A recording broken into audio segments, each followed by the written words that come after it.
Hi everyone. Today I'm going to be reading to you chapter 1 of The Mouse and the Motorcycle by Beverly Cleary. Chapter 1, The New Guests. Keith, the boy in the rumpled shorts and shirt, did not know he was being watched as he entered room 215 of the Mountain View Inn. Neither did his mother and father, who both looked hot and tired. They had come from Ohio and for 5 days had driven across plains and deserts and over mountains to the old hotel in the California foothills, 25 miles from Highway 40. Now, the fourth person entering room 215 may have known he was being watched, but he did not care. He was Matt, 60 if he was a day, who at the moment was the bellboy. Matt also replaced worn-out light bulbs, renewed washers in leaky faucets, carried trays for people who telephoned room service to order food sent to their rooms, and he sometimes prevented children from hitting one another with croquet mallets on the lawn behind the hotel. Now, Matt's right shoulder sagged with the weight of one of the bags he was carrying. "Here you are, Mr. Gridley. Rooms 215 and 216, he said, setting the smaller of the bags on a luggage rack at the foot of the double bed before he opened a door into the next room. "I expect you and Mrs. Gridley will want room 216. It's a corner room with twin beds and a private bath." He carried the heavy bag into the next room, where he could be heard opening windows. Outside, a chipmunk chattered in a pine tree, and a chickadee whistled, "Phoebe-bee, Phoebe-bee." The boy's mother looked critically around 215 and whispered, "I think we should drive back to the main highway. There must be a motel with a vacancy sign someplace. We didn't look long enough." "Not another mile," answered the father. "I'm not driving another mile on a California highway on a holiday weekend. Did you see the way that truck almost forced us off the road?" "Dad, did you see those two fellas on motorcycles?" began the boy, and stopped, realizing he should not interrupt an argument. "But this place is so old," protested the boy's mother, "and we have only 3 weeks for our whole trip. We had planned to spend the 4th of July weekend in San Francisco, and we wanted to show Keith as much of the United States as we could."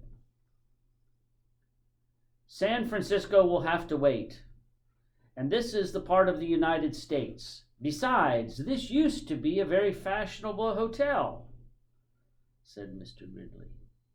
"People from miles around came." 50 years ago," said Mrs. Gridley, "and they came by horse and buggy." The bellboy returned to room 215. "The dining room opens at 6:30, sir, and there's ping pong in the game room, TV in the lobby, and croquet on the back lawn. I'm sure you will be very comfortable." Now, Matt, who had seen guests come and go for many years, knew there were 2 kinds. Those who thought the hotel was a dreadful old barn of a place, and those who thought it charming and quaint, quiet and restful. "Of course we will be comfortable," said Mr. Gridley, dropping some coins into Matt's hand for carrying the bags. "But this big old hotel is positively spooky," Mrs. Gridley made one last protest, "and it's probably full of mice." Matt opened the window wide. "Mice? Oh, no, ma'am. The management wouldn't stand for mice." "I wouldn't mind a few mice," the boy said, as he looked around the room at the high ceiling and the knotty pine walls, the carpet so threadbare that many of its roses had almost entirely faded, and the one chair with the antimacassar on its back, the wash basin and towel racks in the center of the room. "I like it here," he announced. "A whole room to myself. Usually I just get a cot in the corner of a motel room." His mother smiled, relenting, and then she turned to Matt.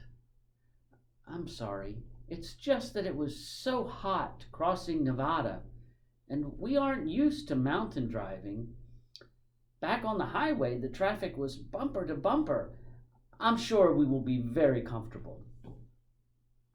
After Matt had gone, closing the door behind him, Mr. Gridley said, "I need a rest before dinner. 400 miles of driving and that mountain traffic. It was too much." "And if we are going to stay for a weekend, I had better unpack," said Mrs. Gridley. "At least I'll have a chance to do some drip drying." Alone in room 215 and unaware that he was being watched, the boy began to explore.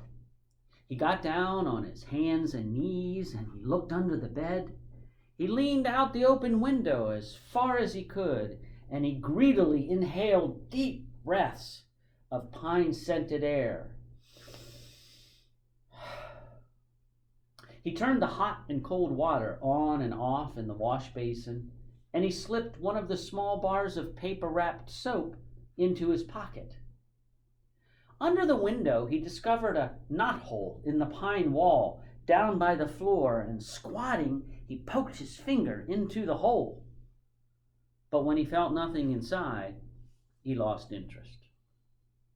Next, Keith opened his suitcase and took out an apple and several small cars, a sedan, a sports car, and an ambulance about 6 inches long, and a red motorcycle, half the length of the cars, which he dropped on the striped bedspread before he bit into the apple.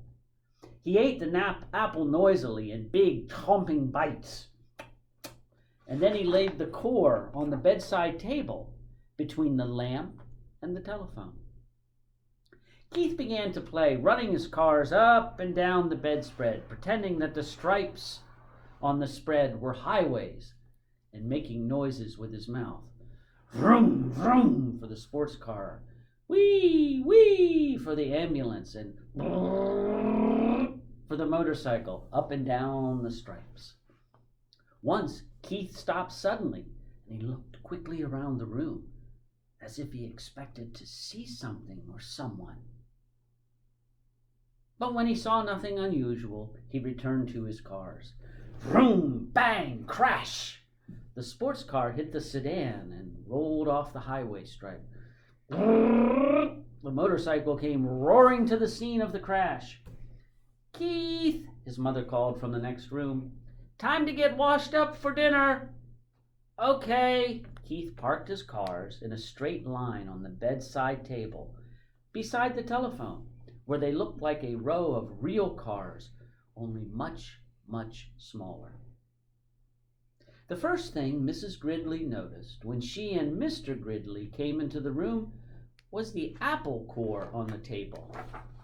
She dropped it with a thunk into the metal wastebasket beside the table as she gave several quick little sniffs of the air and said, looking perplexed, "I don't care what the bellboy said. I'm sure this hotel has mice." "I hope so," muttered Keith. And that's the end of chapter 1. Thank you for joining me today. We'll see you later. Bye-bye.